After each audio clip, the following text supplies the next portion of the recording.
People are sometimes surprised to find that the words of Ruth that are often heard at weddings are not about the joys of beginning a new life together. Ruth says, "Wherever you go, I will go, and wherever you stay, I will stay. Your people will be my people, and your God will be my God." These words are Ruth's commitment to her mother-in-law Naomi after a series of devastating losses: death, widowhood, infertility, abject poverty, an uncertain future, and forced emigration. In other words, the context of these words is not the best of times, like a wedding celebration, but it's really the worst of times. In the biblical text, we learn that the story begins in Bethlehem, a word that means house of bread. But ironically, the bread in the house is gone. There's a famine. People are hungry, and when they get hungry, they soon become economic immigrants who go off in search of food. Elimelech and Naomi immigrate to Moab, their Gentile neighbor, where they find what they need. Things look good, but only briefly, because soon the family's breadwinner dies. That's bad, but things brighten up a tiny bit when the remaining sons get married. And for 10 years, life goes on before disaster strikes yet again, and the 2 sons turn up dead too.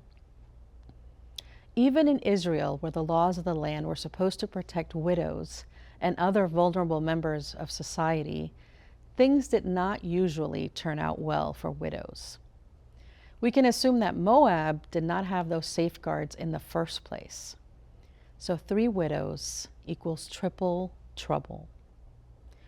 All of this happens in the first 5 verses of the first chapter of Ruth, which tells us that this is not a story about the men, but about women trapped in a most vulnerable situation.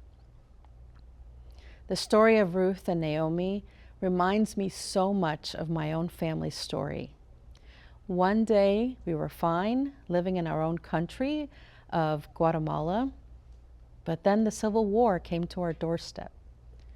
That was followed by an economic collapse. Not only did people live in fear of the military dictatorship and the many deaths and disappearances around us, but then jobs and other economic opportunities became scarce. One day my father left to join his own brother in the U.S. and seek a better and more secure life. Like Naomi and her family, we never dreamed of being migrants, but became ones out of necessity and the will to survive. The best of news comes to Naomi. There was bread in Bethlehem once again. It must have been music to Naomi's ears. Finally, something good. She decides to go home, taking her daughters-in-law with her. But then she seems to suddenly decide that her daughters-in-law should remain in Moab. Maybe having experienced what it means to be an immigrant, she wants to spare Orpah and Ruth a similar experience in Bethlehem. Or maybe since her daughters-in-law aren't pregnant with sons, they're of no use to Naomi, just more mouths to feed. Or maybe she remembered that no matter how much she loved her daughters-in-law, the Israelites despised their neighbors, the Moabites. You see, there was a lot of strife between Moab and Judah. Moabites are part of Abraham's extended family, descended from the incestuous union of Lot and his daughters. In fact, Israel's hatred for their Moabite cousins can be seen in Deuteronomy 23:3, where Moabites were excluded from the assembly of the Lord for 10 generations and beyond. Whatever Naomi's reason, she manages to convince Orpah, the more sensible of the 2, who decides to stay behind. But Ruth is undeterred and sticks with Naomi come what may. What a sad pair they must have been that day as they shuffled back into Bethlehem. Things hadn't been great the day that Naomi had left Bethlehem during a famine, but at least she'd had her husband at her side and 2 young sons trotting along behind her. These were a woman's most prized possessions. But now here she was, coming back, much older, with nothing. Nothing except an equally sad-looking Moabite woman. I can empathize a little bit with Naomi and Ruth's situation. I remember arriving in the U.S. as a 10-year-old, a year after my father left for the U.S. I arrived on Thanksgiving Day, a holiday wholly unfamiliar to me. But my parents promised life would be better here. It didn't seem better. I didn't speak English, nor did I understand the culture. My parents seemed lonely and unhappy, and they worked all the time. We didn't have our own house with neighbors who came over for celebrations, just a small, dingy apartment in South LA, and people outside who sometimes told us to go back to our country. On top of it all, we were undocumented. We had arrived on a tourist visa and just stayed. The one bright side was getting to be with my dad again.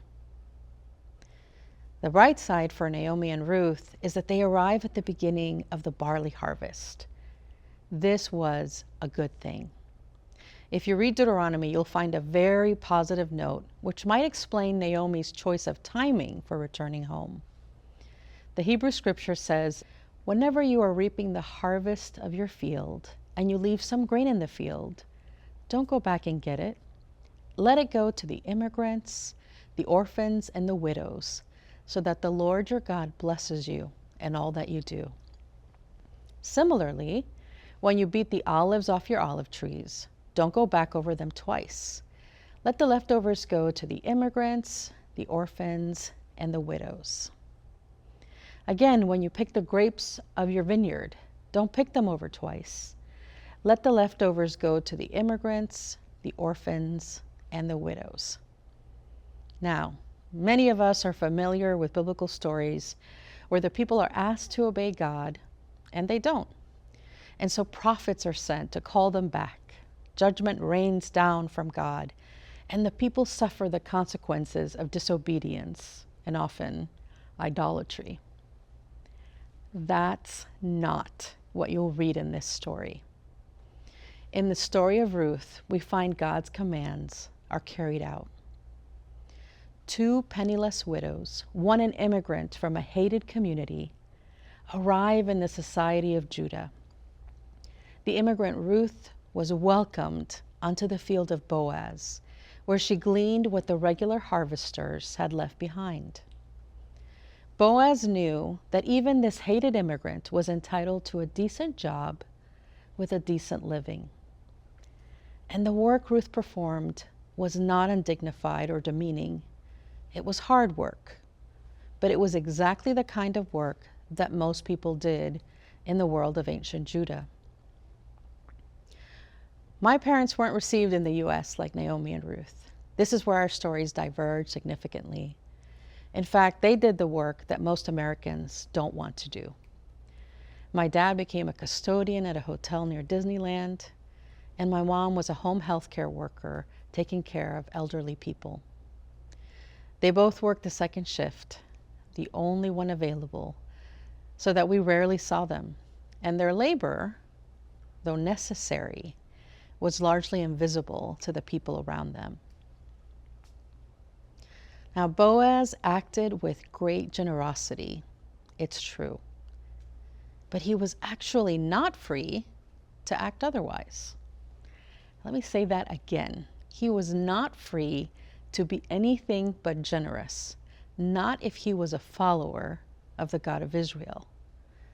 It was God's law that guaranteed Ruth a place in gleaning his crops. All of the people in the margins, the poor, the widow, the orphan, and the immigrant, not just Ruth, had the right to simply walk onto a field and begin to work for their livelihood. And Boaz had an obligation not to order his regular workers to harvest everything for his own economic gain. They could not harvest what grew in the corners of the field, nor what they missed the first time around. Compassion for the poor and the marginalized was more important than efficiency or profit. And Ruth was not entitled just to a job, but also to respect. Boaz reminded his workers, no name calling, no harassment, no assault. And both Ruth and Boaz were entitled to Sabbath, time off for rest, reflection, celebration, and worship. I wish Ruth's experience had been what my family experienced in the U.S., but we were told to go back to our country a lot. And in our neighborhood, immigrants were often assaulted and robbed because people know immigrants come here to work and often have cash. And my parents worked with very little time off, no time for rest or family. I often wonder how different our lives would have been had we been received as Ruth was. At first glance, this seems to be a quaint little biblical story in which all the main characters, Ruth, Naomi, and Boaz, do everything right. In fact, sometimes I've seen this story in children's Sunday school books, and it appears almost like a Disney princess story. Ruth is the poor princess, Naomi is her fairy godmother who's always looking out for her best interests, and Boaz is the knight in shining armor who saves the day.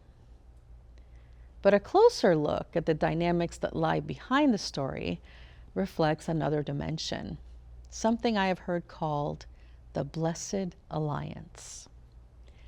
Everyone in the story has something to offer. Now, Ruth may be a poor immigrant widow, but she's a hard worker.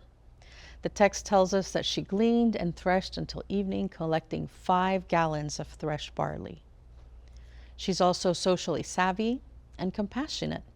She listens to Naomi, and she makes herself known to Boaz. She also takes good care of her mother-in-law, all of which earns her Boaz's favor. Now, Naomi may be poor, and she may be too old to work, but she's a cultural insider. Because she's an Israelite, she knows how to navigate the laws of the land, the law that provides for the poor and the immigrant, and the law that says that her closest relative must come to her aid. She's powerless to enforce God's laws, but she helps Ruth to understand the system and to position herself in such a way as to benefit from it. She shows Ruth how to make her way in the society of Judah. She teaches her how to marry well. And then there's Boaz. Boaz is the most powerful of the three. And fortunately, he understands the biblical use of power for the good of everyone. Rather than reveling in his own male privilege or choosing the exploitation of human work and life or the care of his own people only, he chooses justice and compassion. And he offers Ruth an honest means to earn a living while providing a safe work environment for her. And he does all of this long before there's any benefit for him, long before there's any promise of marriage between them. So here in the little book of Ruth, we see a picture of the blessed alliance. Men and women, citizens and non-citizens, co-laboring, working together side by side for the flourishing of their communities. Nobody looks out just for his or her gender or ethnic group. Nobody becomes superior and subjugates the powerless. Everyone thrives, not just survives. It's a beautiful picture with a very happy ending. Obed, the son of Ruth and Boaz, eventually becomes the grandfather of King David in the lineage of Jesus of Nazareth. The blessed alliance is what happens when God's people submit together to God's laws and work together to serve their communities. Things work better and human beings become their best selves. We need Ruth, Naomi, and Boaz in our society because here in the book of Ruth, people got together each without fearing the other and what they might lose. And they and their community flourished. And as part of God's plan through them, generations later, the Messiah came to us. And he ushered in a new kingdom, one of peace and justice. But now consider this question. If Ruth came to America today, what would happen?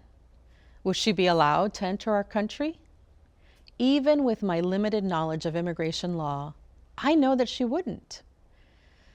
According to the U.S. Immigration and Citizenship Services, Ruth, despite her poverty, cannot be classified as a refugee or asylee, because that status is reserved strictly for those who have been persecuted or fear they will be persecuted on account of race, religion, nationality, political opinion, or membership in a particular social group. Fleeing due to a famine or widowhood doesn't fall under any of those categories. She also doesn't qualify for the diversity visa lottery. This is an immigrant visa offered to people in countries that are not already overly represented in the U.S. immigrant groups, because only those with a high school diploma qualify for that opportunity. We don't know a lot about Ruth's education, but chances are that as a woman, she had little or no education in her context. She also doesn't qualify for sponsorship through Naomi, her mother-in-law, because citizens can only sponsor their spouse, parents, children, or siblings. Having lost her citizen husband and having a mother-in-law with no income makes sponsorship impossible. Even if Naomi found a loophole in the law, she could never present our government with proof that Ruth would never become a public charge, because Naomi doesn't work.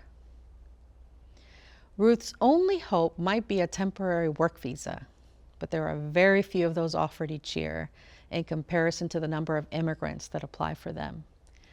Most often they're awarded to doctors, software engineers, and other professionals whose skills might be challenging to find in the U.S. Though there might be a few visas available for unskilled agricultural workers, it's likely there are many in line ahead of her for those visas. Imagine the blessing Judah would have missed had they the kind of border control and immigration process that we have. Ruth, as a family-based economic immigrant, would have no recourse and would return home to Moab alone, turned away at the border, while the elderly Naomi hoped for the mercy of a relative to care for her. The book of Ruth says that in a godly society, the immigrant is welcome and that everyone is entitled to decent work for a decent income. Everyone, especially the immigrant in need. This biblical woman teaches us so much about love, loyalty, persistence, and resistance.